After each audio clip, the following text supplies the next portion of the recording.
дэлхийн одоо 100 гаруй орны төлөөлөгчтэй цуг одоо бид малчид бид нар тулгамдж байгаа асуудлуудыг одоо олон улсын хэмжээнд одоо ямар хөө шатанд яригдж яадаг одоо залуу хүн малчин бие малчны хотноос одоо ирж ингэж энд оролцож үзэж харж байна. Манайх бол одоо дэд үтсэд тогтвортой амжиргааны дэд үтсийн ажлуудад одоо уул уурхай одоо янз янзын одоо том орон нутгийн төслүүд хэрэгжүүлж байгаа.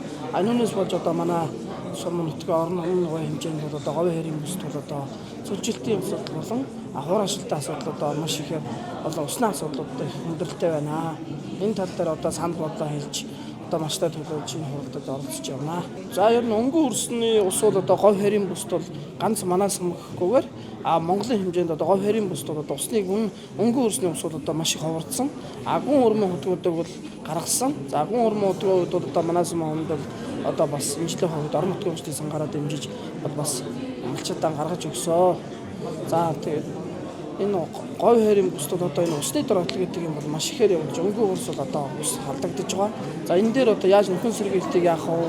Яаж мут бод суугийг яаж тарьдаг юм энэ туршлагаас олцохын тулд энэ олон улсын хуралд хийж одоо өөрөө оролцож байна. За би 2011 оноос их сургуулиуд төгсөж очиод яг мал дээр мал малж байгаа юм малчин залуу байна.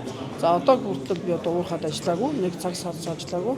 За ингээ яхад бол одоо залуу малчид бол одоо манай өмнө битгий хэл говь хэрийн битгий Монголын хэмжээнд ер нь багасч байна. Энэ нь болохоор яг доктортой хөгжил энэ уул уурхай мөнгө санхүү гэдэг ч юм уу сум орон нутг руу ингээд суурьснаас одоо суурьшлын бүсээс болж байгаа. За энэний гаргалгааг одоо яаж гаргахгүй гэдгийг бол одоо энэ олон улсын одоо залуучуудын тунхаг бичгүүдэд бол одоо бас санал бодлоо оролцож явлаа. Энэ дээр одоо бас олон талаас холбоонуудыг байгуулъя гэсэн ийм саналууд их гарч ирж байна. Ингэж байж одоо энэ нүүдэлчин өв соёл гэдэг юм үлдэх ёстой. Дэлхийн нүүдэлчин өв соёл гэдэг юм бол одоо ус шинжилгээ гэдэг юм үлдэх тал дээр энэ залуучууд одоо байхгүй бол устж үгүй болно гэдэг энэ санал бодлоо дээр бас тулгуурлан ярилцж явна.